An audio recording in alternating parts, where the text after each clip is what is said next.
Well, hello and welcome to Understand Men Now. I'm Jonathan Aslay of jonathanashlay.com, and I'm so excited to be doing this live stream for you today. Our topic, the 5 feminine signals that make a man crazy about you. We're going to talk about that in a second. Really quickly, if you're brand new to my YouTube channel, please hit the subscribe button, hit the bell so you can be notified of new content or new videos. And at any time during this video, if the content resonates with you, please hit that like button so I can be seen in the YouTube algorithms. Lastly, my coaching is what I call heart-centered radical honesty. It's direct, a little tough love, and a lot of heart. And occasionally I use expletives to enhance the sentence. So if F-bombs aren't your thing, I suggest logging off right now. And one last thing, I just want to say, these are my perceptions, my opinions. By no way do I mean this is the truth. You have to decide the truth for yourself. If this resonates with you, great. If it doesn't, that's okay too.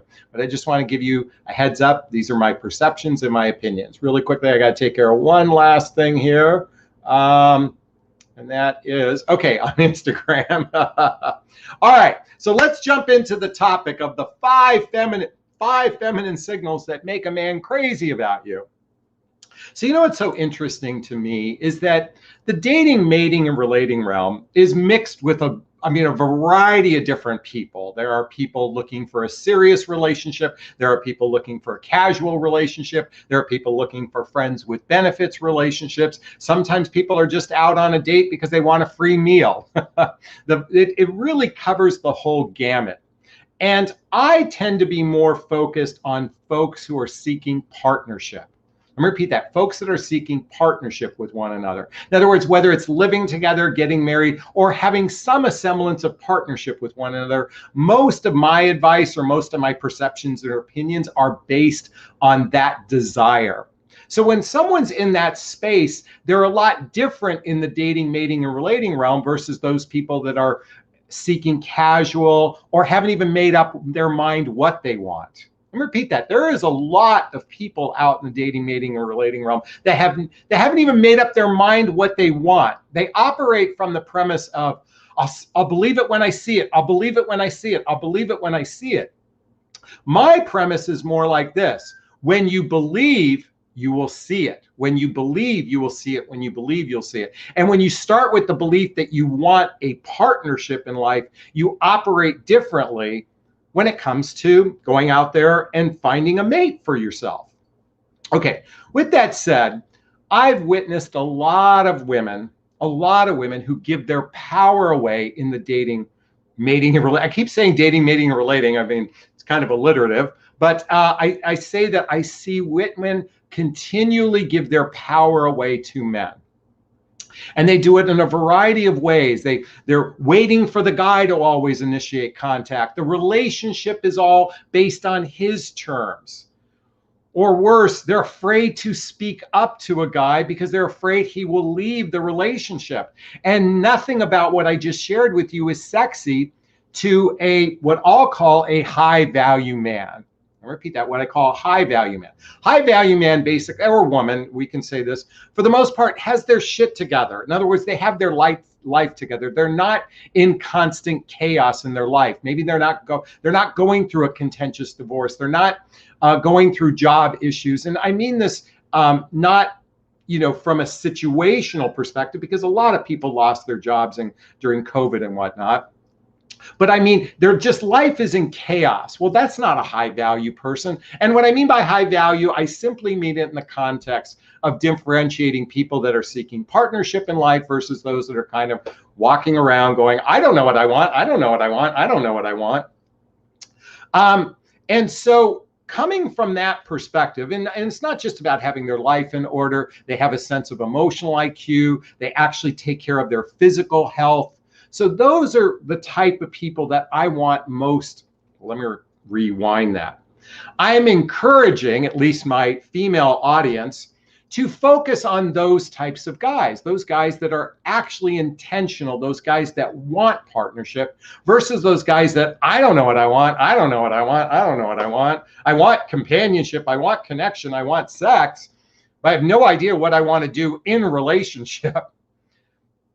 So if you want to focus on those, we'll call it high value men, what do you have to do differently? Well, that's what I want to lean into today. And what I'm about to share is not based on gender, even though the topic is the 5 feminine signals. These signals, men should be doing it just as much as women, okay?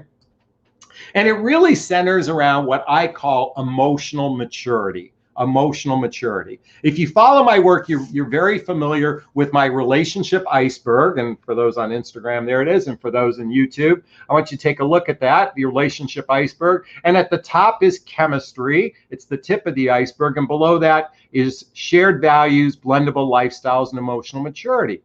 And attraction is above the waterline, because that's the first thing we kind of see, is whether or not there's chemistry with someone. What's most important in the area of compatibility is, do we share the same values? Is there blendable lifestyles? And lastly, emotional maturity. And as we check these boxes off, the waterline drops and we become more and more attracted to the person. So I just wanted to lay the foundation, because what really turns on a guy who wants to be in a serious relationship, who's intentional about being in a serious relationship, in fact, he's intentional in the dating process, is a woman who is quite frankly a woman who has emotional IQ, emotional maturity. And sadly, most human beings are stunted at emotional maturity at best. They're really quite stunted at best.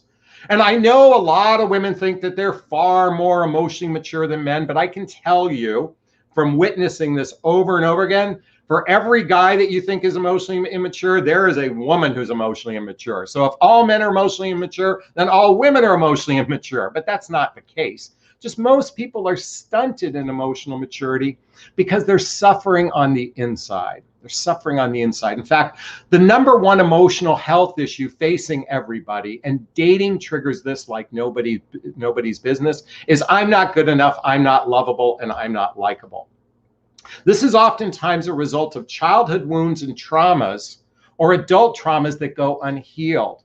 This is why, if you follow my work, I continually repeat the same things over and over again. The importance of reading this book called The Hoffman Process, The Hoffman Process. And if this is the first time on my channel, I highly recommend you checking it out. Check out the link below to Jonathon Recommends Books, because this is where I have all my books listed. Why I want to introduce you to that is it's a deep dive into healing childhood wounds and traumas that cause our negative patterns, our limiting beliefs, our, for lack of a better word, our bad behavior as adults. Because quite frankly, as I said a moment ago, men and women are struggling in this area of emotional maturity equally. So what are the 5 signs of emotional maturity? Well, if you watch some of my other videos, and I speak about it frequently, #1, your actions match your words. Your actions match your words. You know, it's interesting. I'm a single man. I'm out in the dating realm, and I can't tell you how many flaky women I come across in the form of communication. In fact, it's kind of funny. In the last 30 days, I had one woman, we were interacting on a dating app. She said, "Give me your phone number. I'd like to reach out to you." Never heard from her. I don't know how many times on dating apps. And by the way, this is after, let me be clear about something. She wrote me a long letter on Match.com. I mean, not a long letter, a very kind, sweet, and lengthy letter on Match.com telling me how much she was impressed by my profile and everything. And I responded, I think it was a day or two later. She then responded a day or two later, said, what's your phone number? I'll reach out to you. And I gave her my number. She flaked. Okay. That's not a sign of emotional maturity if your actions don't consistently match your words. And by the way, for the record, I see she's online all the time. So it's not like she got in a car accident and died. Okay.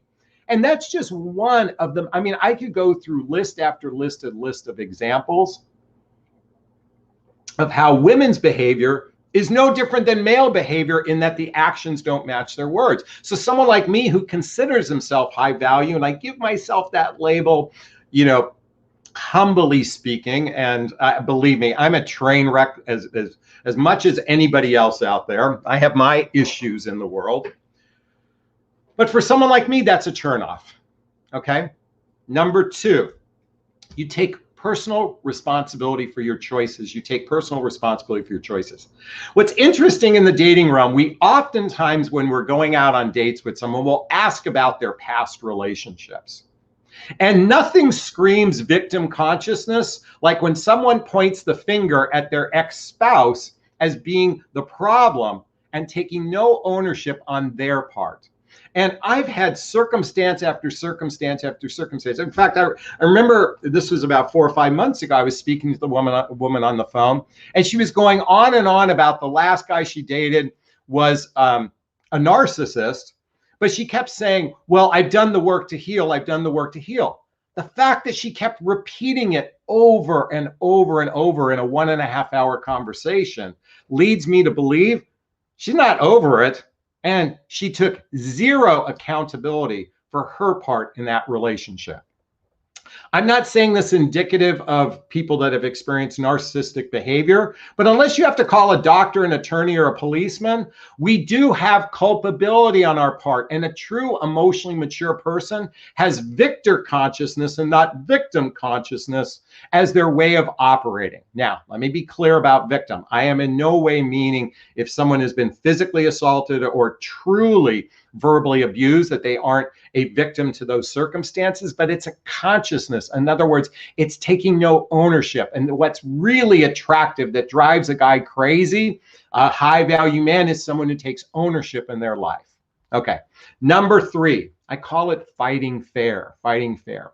Now here's the tricky part about fighting fair for many women, because the reality is feelings aren't facts. Feelings aren't facts. What I mean to say, how you might feel about a circumstance might be completely different about how someone else feels about a circumstance. An emotionally mature person expresses their feelings in a kind, loving way.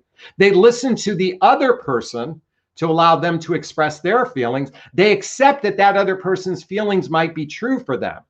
An emotionally mature person doesn't get into power struggles. It's not about being right. It's about finding that common ground when there's conflict in a relationship. That's why I call it fighting fair. And I can tell you most humans' skills at conflict resolution is barely, on a scale of 1 to 10, is a barely 1, 2, or 3. Again, this doesn't matter whether or not you have a penis or a vagina. This is a human thing, not singular to men, okay? And women struggle with emotional maturity just as much as men. Number 4. This is empathy. We oftentimes associate females having greater empathy than men. I'm here to say is empathy certainly is I can feel your feelings, but empathy is also I care about the other person's feelings, and more so, I care about my own feelings. That's the deeper level of empathy. Ladies, as I said in the beginning of this live stream, I said, women give their power away. When you give your power away to a man, you've literally given your feelings to him as well. So that's not real empathy. A true empowered man or woman is standing in their sovereignty, their self-worth and self-esteem. This is one of the reasons why I wrote my book, What the Heck is Self-Love Anyway? By the way, there's a link below. It's a journey of personal development, self-help, and spiritual work so you can start leaning into the deeper empathy of being able to express your feelings. In fact, chapter 1 of my book, Speak Your Truth, Do It With Kindness. And chapter 9, if it's sincere and from the heart, you can't say the wrong thing to the right person. So what I'm here to say is, if you really espouse that you have empathy, well, then you better have empathy for oneself, because without that, it's not very sexy. And I don't mean arrogance about oneself, okay? Look, I'm a Leo. I have a bravado. I have a bit of arrogance. And at the same time, I know my worth. And my invitation is for you to know your worth as well. And lastly, number 5 is transparency. Transparency. If it's material to relationship, then you must speak up about it, because what women oftentimes do is they stuff it. By the way, men do this too, but they stuff it under the rug. They stuff under issues under the rug, and then it explodes later. And by the way, the guy's going, fucking, why didn't you tell me this months ago? A true emotionally mature person doesn't let things lie. In fact, that's a picture of my mom and dad. For those who are interested about the pictures, those are pictures of my boy and me there. My mom and dad married 66 years. One thing they told me Actually, a group of their friends told me this as well. One of the rules they had in their relationship was we never went to bed mad. In other words, they made it a point. They had a rule. We do our best to resolve our issues before midnight, before the following day.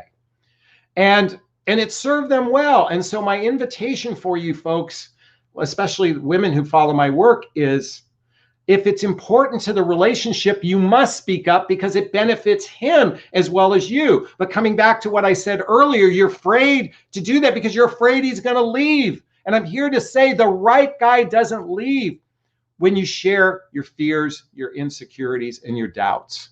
The right guy doesn't leave. Only the wrong guy leaves. And many of you are suckling on the nipple of, I need you to love me so I can feel good about myself. I need you to love me so I can feel good about myself. Folks, I'm here to encourage you. If you want to start feeling good about yourself, then do the work I recommend over and over again in these videos. I constantly am recommending a variety of different books because the reality is I can't give you some 5-part coaching program that's going to make you magically emotionally healthy. I've invested over 3,000 hours in the last decade and a half to doing personal development, self-help, and spiritual work. There's nothing easy about this. And the reward is peace of mind, a sense of serenity, a sense of, it's like a vaccination to emotional chaos. And many of you know I lost my 19-year-old son, Connor. There's a picture of him. There is nothing more emotionally chaotic that can happen to a human being's life, or at least a parent's life, than the loss of a child. And I will say, I am so grateful I did so much work in advance, so it prepared me like a vaccination to emotional chaos. And so that's why I continually recommend these to everybody over and over and over again as my invitation, because here's the thing. Look I could have given you the 5 feminine signals was flip your hair, give him a blowjob. I mean, I could have said 100 things. Why am I saying about emotional maturity? Because in the relationship iceberg, emotional maturity is the biggest piece in this puzzle, because without it, you can have a short-lived relationship, just like the book, The Rules. The rules get you into a short-lived relationship, but you ain't going to sustain the relationship if you don't have emotional maturity. Is this resonating with you? Is it sinking in? Please let me know by hitting that like button. All right, really quickly, just as a reminder, the 5 feminine signals. Your actions match your words. You take personal responsibility for your choices. You know how to fight fair. You have empathy, and you're transparent if it's material to the relationship. All right. That's the content portion of our live stream today. Now it's time for Q&A. And those who know me know my Q&A is structured like this. If you're listening to the replay right now, this is only for or you're listening to the podcast as well, this is only for those on the live stream in the live chat box. You can post a question by writing the word question and then posting the question thereafter, or you can purchase a super sticker and super chat. All the funds from the super sticker, super chats go to a scholarship fund in the name of my son, Connor Aslay, the one who passed away. Again, there's a picture of him right there. And that scholarship fund is to help defray the cost of personal development. I'm making donations to the Hoffman process, and the Insight seminars are just some places that where the funds go to, as well as those who are hiring me. And by the way, if you need some love and support in the area of coaching, check out the link to a discovery call to see if working with a coach is right for you. Schedule that call with me. This is for those who are ready to be coached and ready to learn how to vet for emotional maturity and how to ask better questions in the dating, mating, and relating process. All right, time for questions. All right, Kristen is the first one I see. And the question says, oh, I got to clean my glasses, so hold on one second. The question says, I broke up with a guy because he didn't want to commit. When I agreed to just be friends, he got mad and hung up on me. What happened? Well, let me be clear about this. So you said you broke up with him because he didn't want to commit, and you said, let's be friends. He hung up on you, and you're asking what happened. Well, he got hurt. He didn't like that. His ego was bursted, is most likely what happened, or he cared about you deeply and felt very offended. And this whole thing about being friends, let's talk about being friends. What the fuck does that even mean, being friends? Okay, and let me explain why I'm getting into this friends piece, because here's the thing. What does friends mean? Because does this mean an intimate friend where you share your feelings with them on a regular basis and you go to parties together on a regular basis? Or is someone that's your Facebook friend that you talk socially on occasions or say hi during Christmas and holidays and birthdays? There's a big difference, okay? Those who want to continue friendships with a former lover, if there is any emotional connection with them, or there's any desire to be with them or any desire to be with them sexually, it's almost impossible for two people to be friends. Okay, it's almost impossible. And I highly recommend not having intimate conversations with a former lover. It's just not, most people don't have the emotional maturity to be friends with a former lover. That's not to say you can't be friends, but the question, like I think of my ex-spouse and I don't consider a friend. I consider family now, and we do occasionally get on the phone, and mostly we talk about our son who passed away, or some stuff that, some legal stuff that we have, because we're still connected on some level. Let me just say that when I say we're connected on some level, it's just we have another son together, so we're connected on some level, like our wills and things like that. So. Well, actually, mine is separate and hers separate. Okay. And then I have a former relationship. We were together 6 years on and off. We ended the relationship. We then decided not to communicate as our emotional. We decided after the ending of the relationship, it'd be inappropriate to talk on an emotional level. And we mostly talked on a surface level. How you doing? Birthdays, that sort of thing. She eventually met a man, is in relationship, moved in with him. And now we're better friends. In fact, she was so there for me when my son passed away. This is the exception. This isn't the rule. Most humans don't know how to be friends. So coming back to her post, you ended the relationship. His ego was bruised. He didn't want to be friends with you. He hung up. That's what happened. And by the way, since you're the one who did the ending, you have to own that piece for yourself and say, look, I recognize he didn't want, his car went this way and your car went this way. You guys are driving down two separate streets. If you want a healthy, happy relationship, you have to be on the same street, driving cars relatively close to one another. So own that you left the relationship and be okay with that decision. Take some time to heal if you need it, and then put yourself out there to be seen by single eligible men. That's my invitation for you. So I kind of answered that question, kind of full roundabout there. So, by the way, folks, I'm a little bit dyslexic, so sometimes what's in my head doesn't come out of my mouth properly or the way I envision it. And I certainly have a hard time reading as well. So anyway, I just wanted to say that. All right. Great question. Thank you so much. All right. Wow, we got lots here. Todd says, Michelle, how tall are you?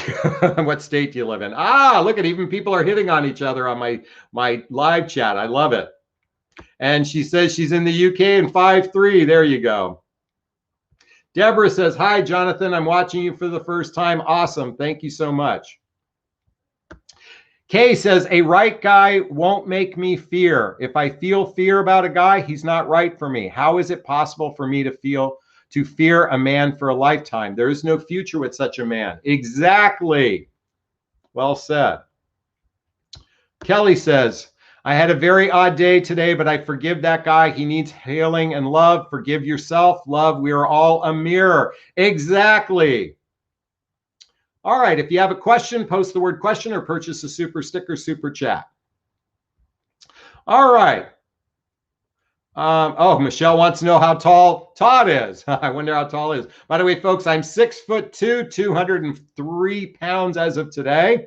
I thank my mom and dad for giving me height and hair. Thanks, mom and dad. All right. Do we have any questions? I don't see any questions. Let's go swimming. Doug says, have one female friend only. Beautiful woman I met, but we just didn't have that romantic connection, but good friends. Had dinner at a nice restaurant last Saturday. Truly friends. Yes, it's absolutely, I mean, I believe men and women should have opposite sex friends. I think that's very important so we can get the perspective from the opposite gender. I think that's a healthy thing to have. I think when it's a former lover, it gets a little contentious. And again, if someone is dependent upon them emotionally or dependent upon them sexually, it's going to be very difficult to keep that relationship healthy. All right, Deborah writes, by the way, I want to say hi to everyone on Instagram. Deborah writes, why would a guy share his feelings but yet be inconsistent in communication? He does work a lot, but I'm not going to lie. This annoys the crap out of me. Long distance relationship. All right off the bat, you know, I had a theory about long distance relationships, really.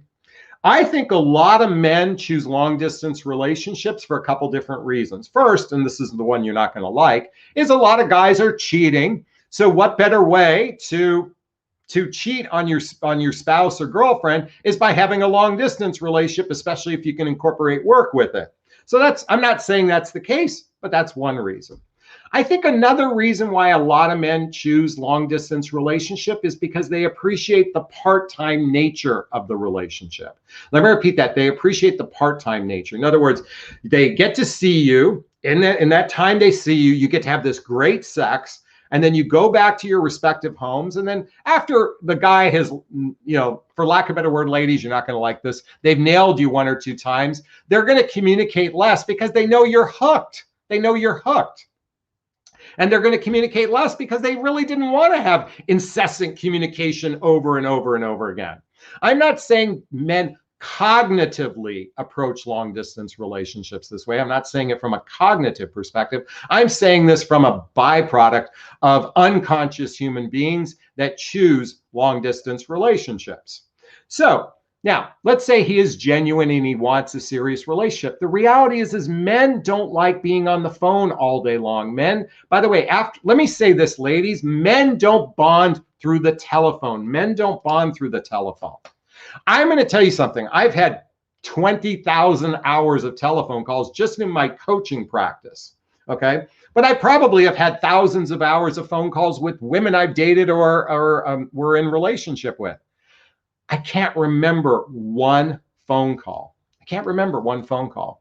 But I do remember that time where one of the women I dated, we went for a hike at the Hollywood sign. I remember another time I went on a trip to Vancouver. I remember another time where we went on a trip to Chicago. I remember another time that we went to New York. I remember the time that we went to this party. I remember this time that we went to the wedding together. My point is, we don't bond through the telephone, ladies. We bond through physical experiences, both sexual experiences and social activities, hobbies, mutual interests, and spending time with family and friends. So if your relationship isn't experiencing that, then he hasn't bonded with you strong enough other than your good female company that he can have sex with when you guys get together, and your good female company when he wants to talk on the phone and he just wants some female energy. I said female energy, not feminine energy, female energy. Those are the reasons why. That's just my speculation. That's not an absolute, but you take it for what it's worth there. Thank you for asking that one, Deborah. I really appreciate it. Okay, if you have a question, post the word question, then write the question thereafter, or purchase a super sticker or super chat. I'd really appreciate it. Kay says, I can tell Jonathon is very tall. If I stand next to me, I'd look like a midget. I guess Jonathon is Irish man, tall, macho. It's not 100% Irish. I could be Irish, Scottish. Folks, my parents, mom and dad, are from Istanbul, Turkey. I was born here in the United States, actually in Hollywood, California, but my parents were both born in Turkey, and I have dual citizenship, both American and Turkish. I consider myself American, though. All right, Nikki says, what is the best way to gently and gracefully disconnect from someone that you met on an online dating app so that it's respectful and lands as softly as possible? Oh, I love this question. Love this question.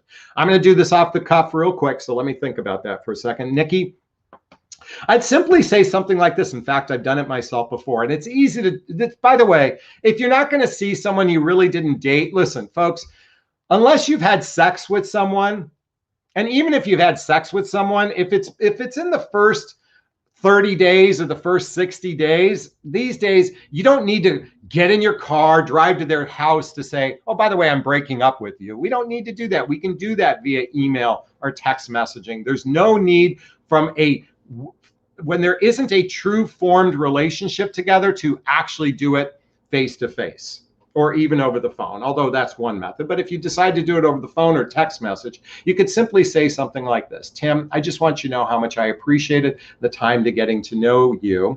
I just want you to know how much I appreciate the time to get to know you. And I've come to the conclusion for myself that we're not a match for one another. Let me repeat that. I've come to the conclusion for myself that we're not a match for one another. And I'm going to be moving on. And at this point, I just truly want to wish you all the best on your search for love. Now, that's a little cheesy to say that, but why not? You know, I wish you all the best on your search for love. It's definitive, it expresses it, and it's simple. I repeat that. It's definitive, it's expressive, and it's simple, and it's kind. It's kind. By the way, ladies, many of you are afraid, so afraid to actually speak up to men. This is why, again, I say you give your power away to men. It's okay to say, you're not right for me. In fact, one of the chapters in my book is all centered around learning how to say no. Folks, a no is just as important as saying a yes. A no is an absolute form of self-love. And what you're saying is, no, you're not right for me. And by the way, if he comes back and tries to argue you there, then he's not listening to you. You're just saying, by the way, how many times has a guy tried to argue or convince you that you made a mistake? Or how many times have you tried to argue and convince the guy made a mistake when he ended the relationship? Folks, when someone wants to move on, they are moving on. And by the way, unless they're playing a stupid rules game way of doing it, this is all manipulation kind of bullshit where you kind of by the way, I wouldn't be surprised that in the book Rules, and I've never read this, but I wouldn't be surprised if it tells you to break up with a guy so he can fight for you and that proves his worth. Fucking manipulation. Now, I just made that up, but I bet you it's in there. Because the whole narrative is set up for how do you trick people into loving you instead of coming from a heart-centered place. And if you really want to come from a heart-centered place, I highly recommend everybody reading the book If the Buddha Dated. This is a true heart-centered way of leaning into a relationship. And I encourage everybody to read this book. So, Nikki, thank you so much for that question. I really appreciate it. Great question. Thumbs up. By the way, if this content is resonating with you, please let me know. Purchase the super sticker, super chat. Let me know this is resonating with you. It's landing with you, and hit that like button as well. All right. Sarah says, question, is it okay to keep dating online if your significant other isn't committing? Okay. So here's the thing, folks. Listen, I'm a big proponent. I'm a proponent of partnership and in other words, being intentional, saying, let's explore a relationship to decide if we are partners for one another, or we would be a good partnership. So the minute you decide to be monogamous and exclusive, I'm a big proponent that you honor monogamy and exclusivity. Now, here's the thing. I'm guessing by this question, they're not monogamous and exclusive. Look, I'm not a big proponent of dating multiple people at the same time, especially if you're having sex with someone. Folks, this habitual trying to solve the problem by going to outside sources doesn't solve the problem. Because why do you want to date others if you're in a relationship? Either try to make the relationship work or move on. Let me repeat that. Try to make the relationship work or move on. If he's not committing, it's because the reality is a lot of men don't want to commit. Why should we? Most guys can get the milk for free. You know that adage, why buy the cow when you can get the milk for free? And by the way, that isn't just sex. The milk isn't just sex. It's all of you for free without any So listen, I'm a real bastard right now when it comes to this. Listen, as many casual relationships as I had, and I've been a jackass for a good chunk of my period after my divorce. I was a jackass. What I mean was I was fucked up. I was emotionally a train wreck. I was doing drugs and alcohol to numb the pain of all the depression I was feeling. And I wasn't ready for commitment. But boy, I used to go in saying, you know, I want a relationship, I want a relationship. And then 3 months later, I can't handle a relationship. And then I did it over and over again because I was fucked up emotionally. I wasn't an emotional grown-up, emotional maturity. So why do you want to choose people that aren't intentional? And why are you choosing? It's not just them not being intentional, but you're not being intentional. Ladies, one of the signs also of emotional maturity is you know your standards and you have boundaries around your standards. So let me give you an example of my standard that might help you. For example, I'm on my dating app. It says I'm looking for a relationship where we spend 3 or 4 days and nights a week together, doing shared activities, hobbies, mutual interests, spending time with family and friends, traveling together, teamwork, building skills, both in our personal and our professional life, intimacy, both physical and emotional intimacy that leads to either living together or getting married. That's my standard. So that's my standard. I invite you to come up with your own standard. The boundary is the other side of the coin. It says, I'm going to keep to that standard. And if it doesn't meet that standard within reason, then it doesn't make sense to continue. So I invite you to come up with your standard. But listen, ladies, I work with hundreds of women a year. I can tell you most of them think of relationships up in the clouds, in the fantasy realm. Almost all of you think of it in the fantasy realm. You know, he'll just come and claim me because all I do is sit back in my feminine. That's all I need to do. Folks, until you get clarity on who's the right person for you, how to ask the right questions early on, and how to vet for emotional maturity, you're going to be doing what does Dr. Phil say? How's that working for you? The definition of insanity, doing the same thing over and over again and expecting different results. So if you need help with that, check out a free discovery call with me to see if working with a coach is right for you. All right. I went off on a tangent there, but Sarah, thank you so much for that question. I really appreciate it. And I want to thank Kay for the super sticker of $9.99. I really appreciate that as well. All right, let's go swimming. Let's go swimming. Michelle says, I have more self-worth than to just jump into bed with someone straight away. It's not about jumping into bed straight away. Do you have your self-worth when you're hooked, when you're attached to a guy? Folks, many of you become attached thinking it's love, thinking that you love the person when it's unhealthy attachment. I highly recommend everybody reading the book Attached by Amir Levine and Rachel Heller. Okay, reading this book to understand unhealthy attachment style. So it's not about and by the way, Elaine, or excuse me, I forgot who made that comment. I'm all for self-worth of not jumping into bed with someone too quickly, but true self-worth has to do with what do you do when the relationship has some bumps in the road. Are you sticking to your standards and your boundaries, or do you just give your power away to a guy?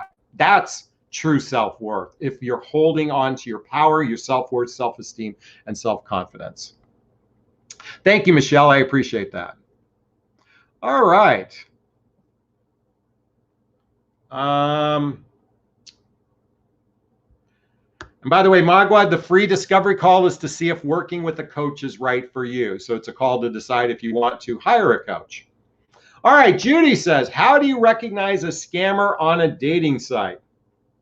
I'll make it simple. You jump on a FaceTime within 3 communications. Let me repeat that. How do you recognize a scammer? You do a FaceTime with them within 3 communications. So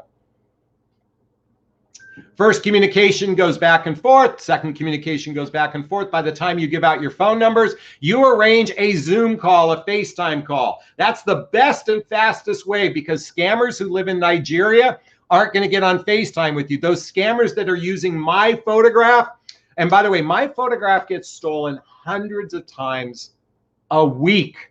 My photographs are on hundreds of dating apps. I can't tell you how often every week I get an email from somebody saying, some guy named Tim who's 66 years old is using your pictures.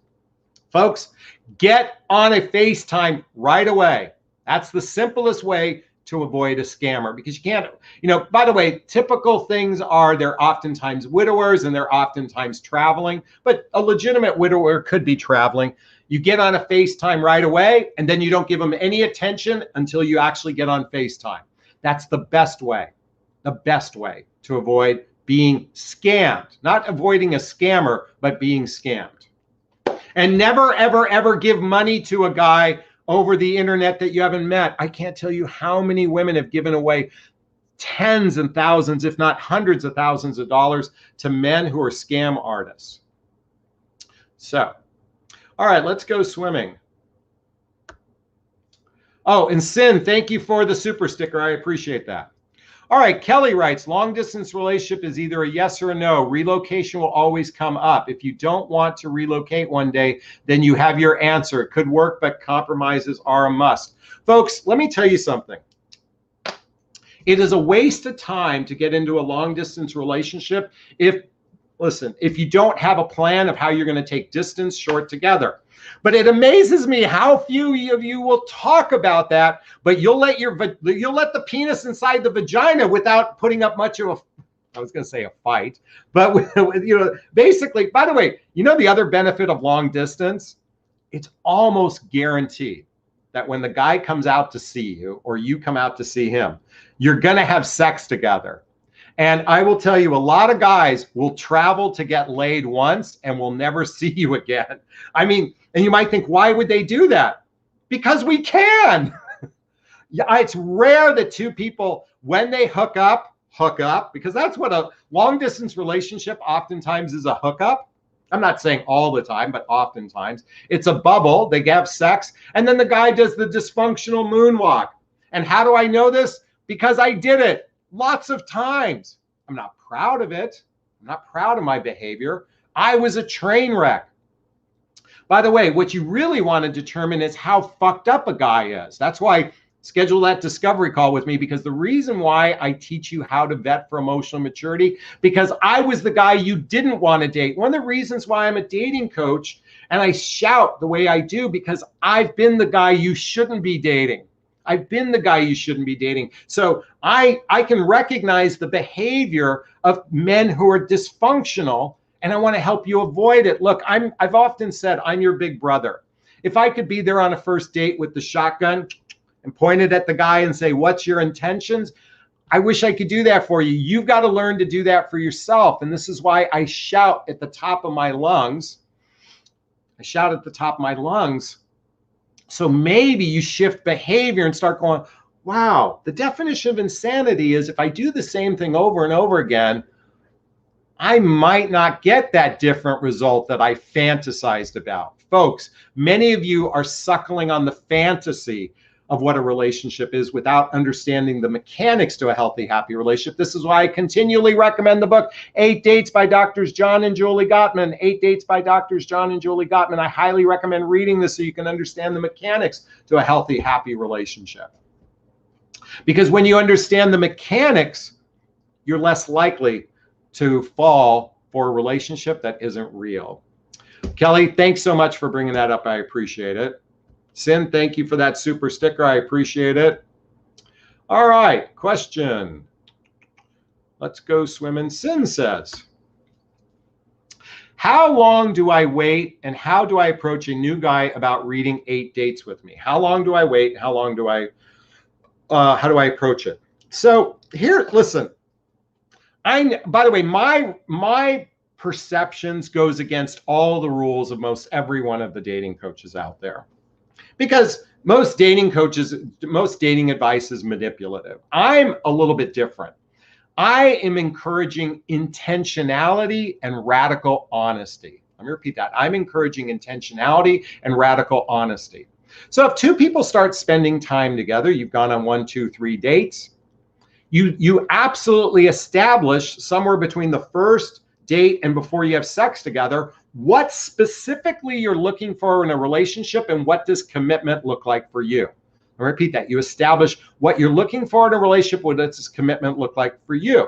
And then you ask them, What are you looking for in a relationship, and what does commitment look like for you? When a guy starts going like a deer in the headlights, I don't know what commitment is. I just want something casual. I don't want anything serious. God, you're putting too much pressure on me. You want something serious? I just want something casual.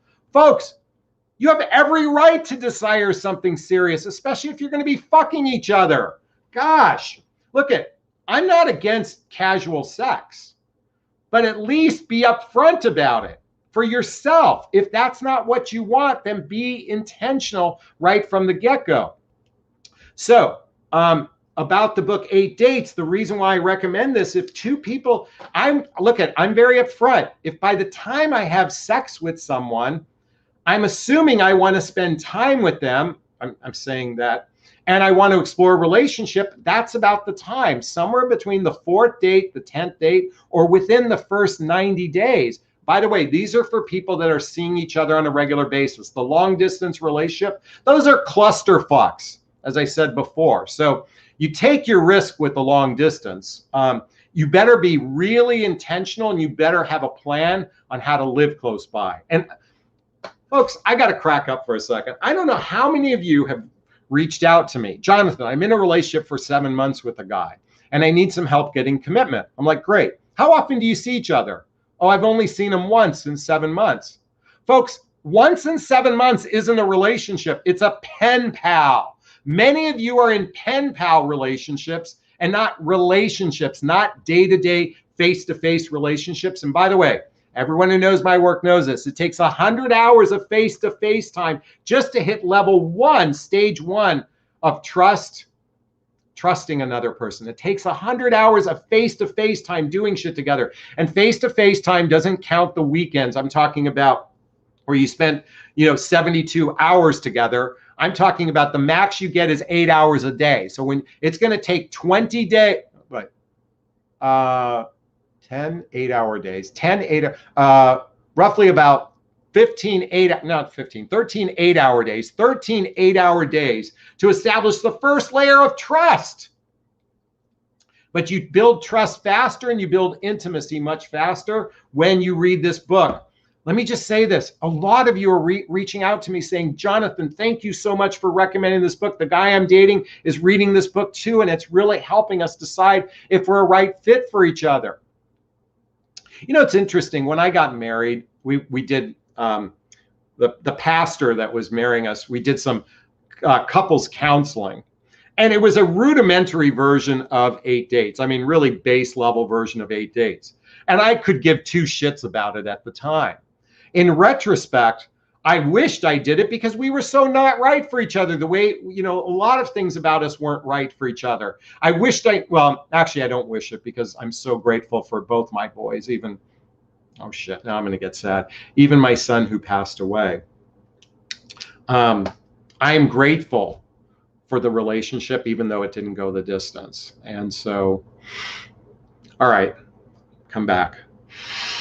All right. Let me just take the next question or I'll get emotional right now. All right, let's go swimming. Let's go swimming. Sadie asks, Jonathan, are you exclusive and committed in different, are exclusivity and commitment different things to you? Great question. So I think monogamy means, penis and vagina is just for one another. Okay, so that's monogamy to me. Exclusivity means I'm only dating you and you're only dating me. That's exclusivity. Commitment means an agreement that we're going to explore a relationship together that possibly leads to partnership. That's what commitment means to me. So first, monogamy and exclusivity. No having sex with other people because I don't want to catch cooties from someone else, let alone COVID. But exclusivity is if I'm investing in you and taking you out on dates and you're investing me and taking on dates, I really would be pissed off to find out you're dating other people. So we're going to agree to exclusivity. Commitment means an agreement to explore longevity with one another. That's what the commitment means, is are we interested in exploring longevity with one another? That's the world according to Jonathan. You have to make up your mind for yourself, but that's what commitment looks like and means for me as a get-go. Plus, spending 3 or 4 days and nights a week together, doing shared activities, hobbies, mutual interests, spending time with family and friends, teamwork building skills, both in our personal and professional life, traveling together, and then intimacy, both physical and emotional intimacy that leads to getting married or living together. Doesn't that sound, by the way, folks, think about what I just said. Most of you folks are winging it out there. You're winging it out there. You have no fucking clue what commitment looks like for you, because in our 20s and 30s, it was so easy. In our 20s and 30s, it was so easy. It was all about making babies and raising a family. Now in our 40s, 50s, and 60s, it's much harder because we don't know how to see that the relationship iceberg. We don't know how to blend lives together. And if you don't have some consciousness around this, the understanding of the importance of blending lives together, your relationship will eventually be like that song, Somebody I Used to Know, Somebody I Used to Know. So I am inviting you all to be more intentional. Can you do that for me? Can you hit a thumbs up and let me know you're going to be more intentional? I appreciate that. Thank you. By the way, if you want now to ask me a personal question, this is the time in the live stream. You can write the word personal question, and you can ask me a personal question, and I'll do my best to respond. I'll do my best to respond. All right. Joan asks, why would a guy write his name backwards on a dating site? I don't know. Why are you asking me this question? I mean, seriously, but I have no clue why someone do that. Maybe for fun, maybe for fun. I don't know. That one I have no clue. I mean, I could come up with 10 reasons, but I'm just not gonna spend time with that one. And I'm just talking too much as it is. All right. Sarah writes, I really like what you said as far as what you're looking for. Is that written down somewhere? No, but I'll tell you a little secret. Go back and watch the replay. This is the 50-minute mark. Go back pause it and write it down, or someone else scribe it for me later. But I have it written down. Actually, part of it's on my bulletin board right there. On my bulletin board, I have basically, I look at it every day, what I'm looking for. What feelings do I want to experience? So let me share with you, just since I'm going to go personal here for a second, some of the feelings I want to experience.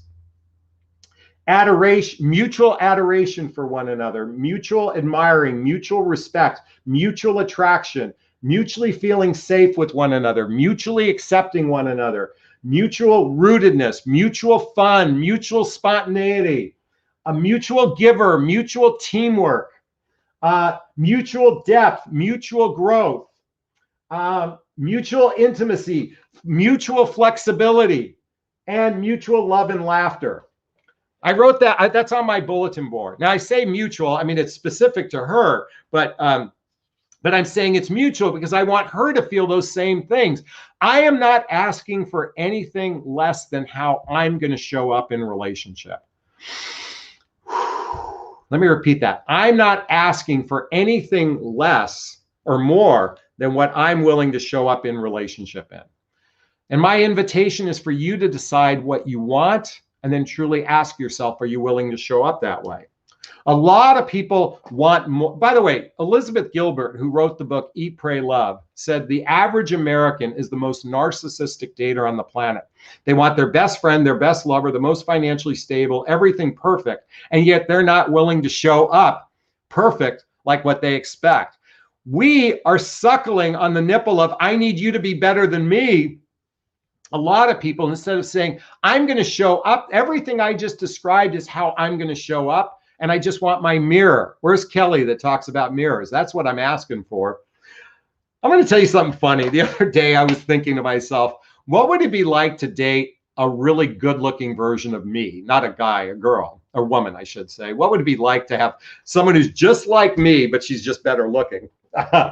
And what I mean is I want someone who's aligned in my values. I want someone who likes to do the same things as me. I like someone's lifestyle that's flexible and spontaneous, and she's willing to do spiritual retreats with me, and she's okay that I take an edible every other night, and I do ayahuasca or psilocybin or MDMA to go into spiritual journeys so I can connect with my younger son. These are just some of the things I do. So I'm looking for someone who's aligned to who I am and what I want. And I invite you to do the same. Figure out what your life looks like and then put a call to the universe. And if you need some help with that, schedule that call with me, but put a call to the universe and say, this is how I'm going to show up. Can you introduce me to a guy that's going to show up the same way? Just simply ask God. Folks, I don't care if you're religious or spiritual or whatnot. Ask God by starting off, God, this is how I'm going to show up. Can you introduce me a guy who's going to show up the same, a guy who I'm attracted to and he's attracted to me, and that we have mutual respect. He has respect for me and I have respect for them. Start envisioning that it's raining great guys, because I get it. It's a clusterfuck out there. But you can, by the way, it's so bad out there that it is hard. I get it. But here's the difference. Focus on the right guy. Focus on the good guys in your consciousness. And forget about the negativity, the bad out there. Focus on the good. Folks, let me just tell you this. No Olympic athlete gets into their race or their event going, I want last place. I want to fall down. I want to get in last place. They focus on the end line. They focus on the end goal. Focus on attracting a great guy by being that great woman and then asking for it, and focusing on the qualities, the experiences, the feelings that you want to have in relationship. And that's going to give you a greater chance to attracting what you want. I went off on a rant there, but thank you so much, Sarah. I really appreciate that question. All right. Bump, bump, bump. Jacqueline says, Jonathan, if number commitment is I commit to exploring longevity with each other, what is the statement for monogamy? Monogamy is just no penis in other vaginas and no vaginas with other penises. That's monogamy. Thank you. In other words, you're not fucking other people. All right. Melissa says, that's awesome, Jonathan. Thank you. Kathy says, my question was listed at 7:28 p.m. I'm in California, so I have no idea what time that is. 7:28. Well, let's just scroll up then. Kathy, 28. Oh my God. Sorry, Kathy. I can't find it. You got to understand, with all the chats, it's so hard for me to find things. Dee Dee said, by the way, write it down again, Kathy. Maybe I can get it this time. Kelly says, or Dee Dee says, great answers. Thank you.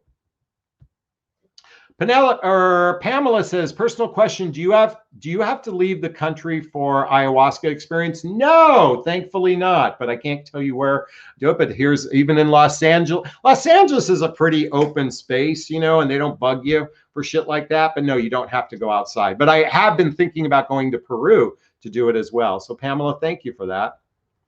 Julie says, I love the rant. Thank you so much. Candace says, you're so right. If you're aligned with your vortex, Esther Hicks, for those of you that don't know about that, you will attract what you want, but it's getting right with yourself. Amen, amen, amen. I am a big proponent of Abraham Hicks' work, the law of attraction. When you're aligned to who you are and what you want, you become a magnetic attractor to who you are and what you want. But it takes a shitload of work, folks. And that's why I recommend all these books over and over again. Here's a book I haven't talked about in a little while. Self-Compassion. Highly recommend this book. I also recommend this book by Don Miguel Ruiz, The Mastery of Love. The Mastery of Love. Great book. These are a couple books that I highly recommend reading to tap into your vortex, All right. Melissa says, amen. Yes. Sherry says, how much time should two people date before thinking about moving in with one another? I'm just curious about your opinions about the rate in which relationships progress in our 40s and 50s. Moving in together is a big deal. And I know couples in their 40s, 50s, and 60s that moved in together rather quickly. And I know others who have waited a long period of time. You know what? That's an individual choice. I can't speak for everybody else. What's needed? Here's the thing. When you've met a total stranger, I would really vet his personal life like I was a fucking detective. I would want to go to his work. I'd want to make sure I go to his home. I want to make sure I met his family. And well, I'm a guy, but I'm saying I met his family and friends.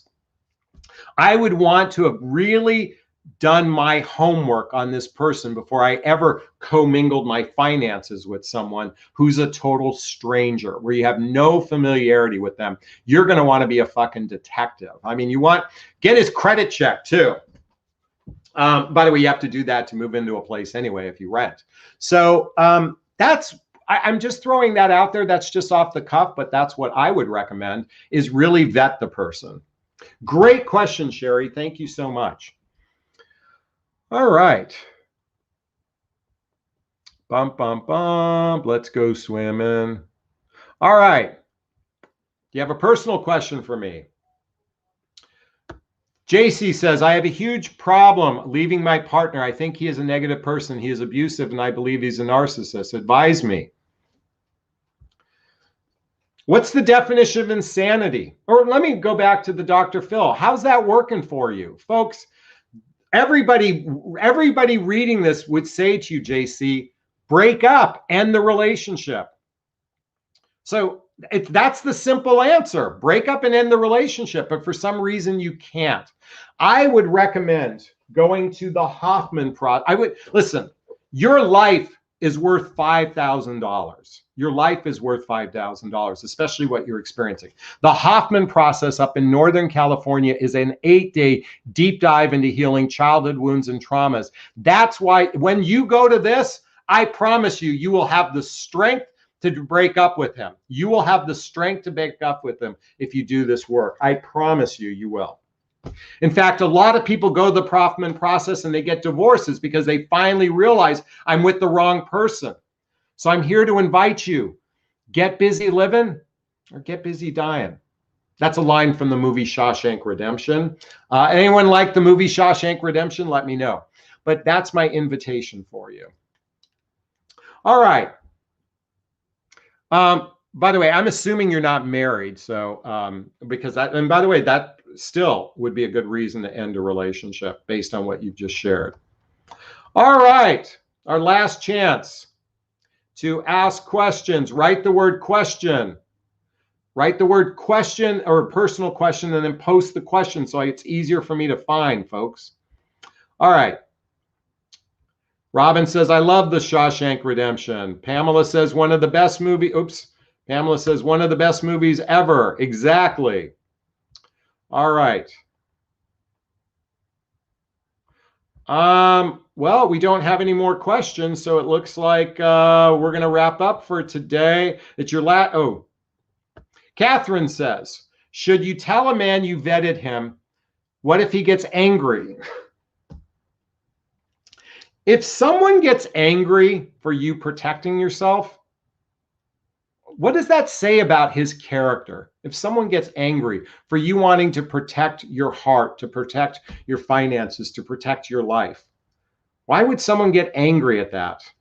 I mean, they might feel like that you're butting into their business, but you can go, look, dude, you're angry. I just don't feel safe with you. What's your problem with me wanting to know a little bit about you?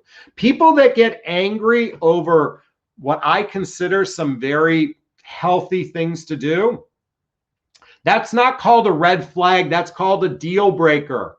Don't invest in people that get angry. Just in general, why would someone get angry unless they have something to hide, unless they're incapable of being in relationship with another human being? Now, let me reframe that to be in a healthy, happy relationship. Anybody can be in a relationship, but I'm here to talk about healthy, happy relationships. All right, last question for the day. Bump, bump, bump. Anger is gaslighting. Candace says deal breaker. Melissa says run.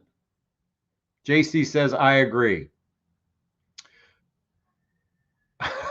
Someone just wrote me a private message on my phone saying leaving a narcissist is deadly. Hey, if you have to call a doctor, a policeman, or attorney, do so. If you're with somebody that you're scared, everyone remember the movie Sleeping with the Enemy? I mean, fuck me. That scared the shit out of me. You know, too bad we sometimes couldn't take the law in our own hands. I wish we could, or I wish we could pay someone to take I really wish that we had the ability to kind of be like the Wild West at times, but that's just that's my fantasy. I don't mean that legitimately. Well, I guess I do mean it legitimately, but it would be nice if sometimes we could take the law in our own hands when people deserve to get the shit fucking kicked out of them for that abusive kind of behavior. I am not a fan of that. All right. Last question of the day, Violetta. My ex-husband and boyfriend died both in 1 year. I want to share my life with someone special again, but I'm not sure if the new guy will understand. Whew. Violetta, I am sending you a lot of love. That has to be very hard. Here's the thing. Rather than being afraid that someone might not understand, just simply write the following. The right guy will understand my circumstances and love me for who I am. The right guy will love me for my circumstances and love me for who I am. The right guy will understand my circumstances and love me for who I am. That's my invitation for you. And write that out for yourself, because that's a lot better than what you're thinking, and that is the new guy will not understand. Why are you setting up the new guy for failure? How about set him up for success? You haven't met him yet, so set him up for success by saying the right guy will understand and be supportive of me. All right, I'm going to take a few more questions because that's the kind of guy I am. Question, what are 3 essential mentions on a dating app bio to attract the right man besides that you're looking for long-term? What gets the right man's attention? You know, look at what gets the right man's attention. First and foremost, he's attracted to you. So have quality photographs. He goes, wow, I want to date her. That's the feeling you want to create. Wow, I want to date her. I will tell you, most dating apps are for shit when it comes to pictures. As far as what you write, you can just say, look, I'm looking to get married. I'm looking to live with somebody. I'm looking for a serious committed relationship. Just add one of those 3 things there. And most guys who don't want those things may try to sleep with you, but they won't go the distance with you. But there's really no way to guarantee it. Now, asking the right questions on the telephone, that's what I teach you. So Nikki, schedule a discovery call with me, because that's my area of expertise. If you're ready to hire a coach, I will teach you how to ask the right questions based on your personality, based on your individual desires, and I'll teach you how to vet for emotional maturity based on who you are. Nikki, check out that link, schedule a discovery call with me. It's in the description. Great question. Thank you so much. All right. You know what? This will be a good place to wrap up. Sherry says, I agree, run. This is going back to that previous one. Everyone, I want to thank you all so much for being on my live stream today. I really appreciate you all. This has been a lot of fun. I love sharing those 5 feminine signals that makes a guy crazy about you. Just to remind you, number 1, your actions consistently match your words. Number 2, you take personal responsibility for your choices. Number 3, you know how to fight fair, which means you listen to the other person's feelings and you accept that person's feelings as being true for them, and you do the same for them and they do the same for you. Empathy. Empathy isn't just I feel your feelings. It means I care about your feelings, but more importantly, I care about my own feelings. And lastly, transparency. If it's material to the relationship, speak up. High value men are attracted to this kind of woman. And when you're that woman, we're going to be crazy about you, provided we're attracted to you, our lifestyles are blendable. And lastly, like I said, well, let me say this, you have shared values and you're emotionally mature. All right, I'm going to wrap up for today. For those who follow me know, first off, I'm going to give myself a big, gigantic Jonathan Bear hug of self-love. I'm going to reach into the camera and give you a hug of love if that's okay. I'm going to ask you to turn to someone, a pet, teddy bear, or pillow, and give it or them a hug of love, because hugs are a great source of love. And let's face it, we could all use more love in our lives. Thanks a bunch. Bye-bye, everyone. Bye-bye.